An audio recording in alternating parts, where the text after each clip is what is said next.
학생들로부터 인사를 받던 사람. 그런데 난데없이 쇠고랑을 차고 말았답니다. 왜 그랬을까요? 홍순빈 아나운서. 네, 어느 누구도 그 남성을 의심하지 않았다고 합니다. 부산의 한 대학교에서 일어났던 일인데요. CCTV 영상 통해서 확인해 보도록 하겠습니다.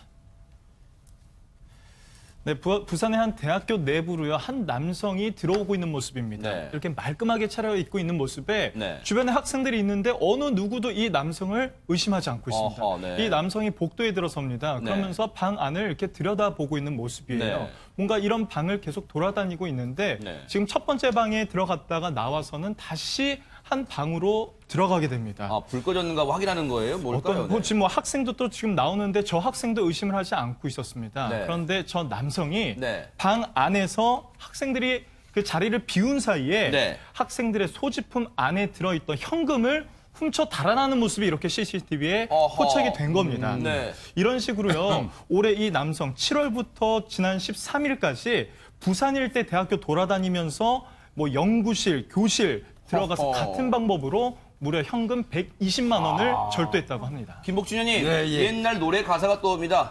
양복 입은 신사가 네, 그런 노래가 떠오르는데 지금 말끔하게 차려입었어요. 저 절도범이요. 아니, 범인 입장에서는 나름대로 자기 작업에 대한 준비를 철저히 한 거죠. 아하. 예.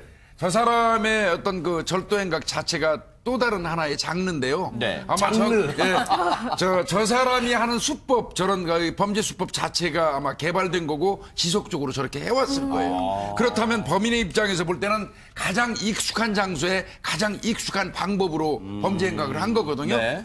그게 저 대학교 가서 정장 딱 하고 다니면 학생들의 입장에서 볼 때는 나이도 좀 있고 누가 봐도 교수같이 보이지 않습니까? 그런 경우에 저 사람을 경계하지 않았겠죠. 네.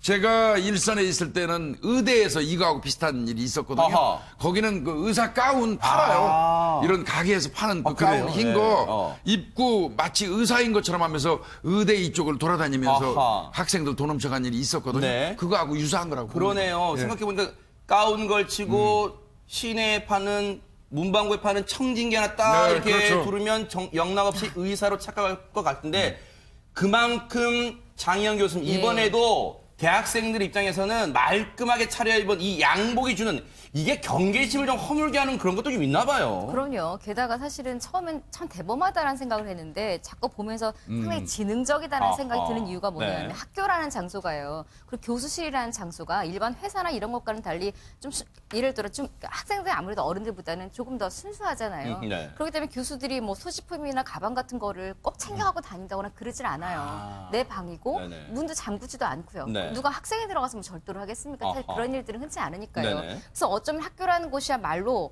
다 개방되어 있는 곳이고 또 저렇게 양복을 입은 낯선 사람이 드나든다고 한들 교수 아니면 교수님의 지인이라고 생각을 그렇죠. 하지 저렇게 멀쩡히 왔다 갔다 한다면 네. 누가 저 사람이 절도범이라고 감히 생각을 하겠습니까? 네. 그래서 사실은 이 사람이 처음엔 저는 상당히 대범하다 싶었지만 어쩌면 정말 아까 장르 말씀하셨지만 일종의 저 장르를 아하. 섭렵한 지능범이라는 생각도 드네요. 그러니까요.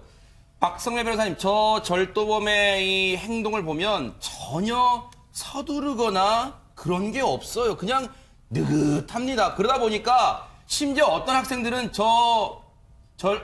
말끔한 차림의 저 절도범한테 인사까지 했다는 교수님인 줄 알고. 네. 조급하게 움직이는 게 아니라 느긋하게 복도를 걸어 다니니까 내가 모르는 교수님인가 보다 하고 인사를 많이들 했다고 합니다. 아, 네. 이 돈을 잃어버린 학생이 경찰에 신고를 하니까 경찰이 CCTV를 확보해서 용의자로 특정을 합니다. 그 네. 용의자를 검거를 했는데 검거 당시에도 저 사람이 대학교 공학관 복도를 거닐고 있었다는 거예요. 아하. 그러니까 안 잡으면 계속 한다는 겁니다. 네. 근데 이런 주거 침입 절도 범행이 네. 상습성이 굉장히 높습니다. 아하. 제가 예전에 수사를 할 때도 같은 동네에서 주거 침입 절도 범이 있었는데 네. 못 잡은 경우가 한 번 있었어요. 아하. 족정만 남겨뒀었는데 그 같은 동네에 유사한 범죄를 저지른 피의자를 검거하고 난 다음에 검거 당시에 신고 있던 신발 족적과 일치하는 겁니다. 아하. 이미 구속 수감돼 있는 이 피의자한테 다시 찾아가서 너 이때도 같은 범행 저질렀지라고 하니까 자백을 해요. 네. 그리고 본인이 진술하는 대로 피해품도 확보를 했었는데 같은 동네에 있었어요. 네. 같은 수법에 같은 동네에서 그런 범행을 한다는 건 아. 우리는 이해를 하지 못하겠지만 네. 그만큼 대범하고 본인의 행동을 같은 곳에서 반복하는 습성이 강하다는 아하. 것이죠. 그런데 정말 대담하다는 표현 앞서 많은 분들이 해주셨잖아요. 김복준님 그런 생각이 들어요. 일단은 강의실을 쭉 열어본 다음에 혹시라도 학생들이 공부하거나 연구하고 있으면 공부를 열심히 하는데 혹시 이따가 나갈 때 꼭 불은 끄고 나가도록 해라고 그냥 하고 쭉 나올 수도 있고 아유, 그런 생각이 들어요. 그러니까 전혀 이 외모라든지 차림새, 이 사람의 이 여유로운 행동 이런 걸 보면서 저 사람을 우리 돈을 훔쳐가는 절도범이라는 인식은 못했을 거예요. 아하. 그러니까 저 사람이 그런 방법의 하나 그 어떤 이 범죄 장르를 개척했다니까요. 네. 제가 볼 때는 그런 거로 보이는데 네네. 아마 학생들 사이에서도 자기들 돈 잃고도요 저 사람을 의심하지는 않았을 거예요. 아. 학생들끼리만 아마 이거 누가 내 돈 훔쳐갔지 하고 서로 이렇게 쳐다봤겠지 세상에. 저 사람을 의심하지는 않았을 거란 말이에요. 아하. 이러다 보니까 정말로 까맣게 자신들의 소지품이 도둑 맞을 거라고 생각지도 못했던 학생들 아마 요즘 앞서도 말씀해 주셨지만 그냥 지갑 같은 거 가방에 넣어놓고 그냥 밥 얼른 먹고 그럼요. 그러잖아요. 그런데 최단비 변호사님 꿈에도 저 사람이 범행을 저질렀을 줄 몰랐을 이 사건 경찰이 어떻게 검거했을까요? 저 사람이 이제 여유로운 데는 다 이유가 있었어요. 아하. 저 사람이 전과가 있어요. 동종전과에서 같은 수법으로 대학교에서 절도 행각을 벌이다가 실형을 선고받은 적이 있고요. 복역하고 나온 게 지난 5월이에요. 그러니까 아직 반년 정도밖에 안 지났어요. 근데 이 사람을 찾아갖고 절도 행각을 벌인 사람이 있다라고 하니까 강의실 주변 CCTV를 다 분석해봤더니 다른 곳에서 또 걸어다니고 있었던 거예요. 아하. 그래서 저 사람을 찾아서 도대체 네. 왜 절도를 했느냐라고 물어봤더니 네. 훔친 돈을 생활비에 사용했다라고는 하지만 네. 지금 아직 출소한 지 6개월밖에 안 됐는데 같은 수법으로 또 이런 범죄를 저질렀다고 하는 것이 굉장히 죄질이 나쁘고 누범 기간 내에 있을 것으로 보입니다. 네. 이 죄질이요. 앞서 죄질 얘기하셨는데 김복준 의원님. 네, 요즘 예. 대학생들 취업도 안 되고요. 진짜 네. 진짜 코 묻은 돈까지는 아닙니다만 진짜 어렵게 용돈 모아가면서 밥도 그럼요. 학생식당 군내 학생식당 가서 사 먹고 이 아껴서 쪼개서 사는 학생들 뒤통수 치고 이게 정말 죄질 안 좋습니다. 아니, 더더군다나 절도를 해도 학교까지 진출해서 해야 되겠습니까? 아하. 예, 물론 이거하고 유사한 사건이 그 전에 꽤 있었어요. 그 경우는 뭐였냐면 아까 의사 가운 입은 사람 말고도 네. 제가 취급한 사건 중에 뭐가 있었냐면요. 가짜 대학생이에요. 아하. 대학생인 것처럼 행사하면서 각 그 대학 공관 다 다니면서 훔쳐간 그런 네. 경우 있었거든요. 그때는 저 젊은 사람들이었는데 네.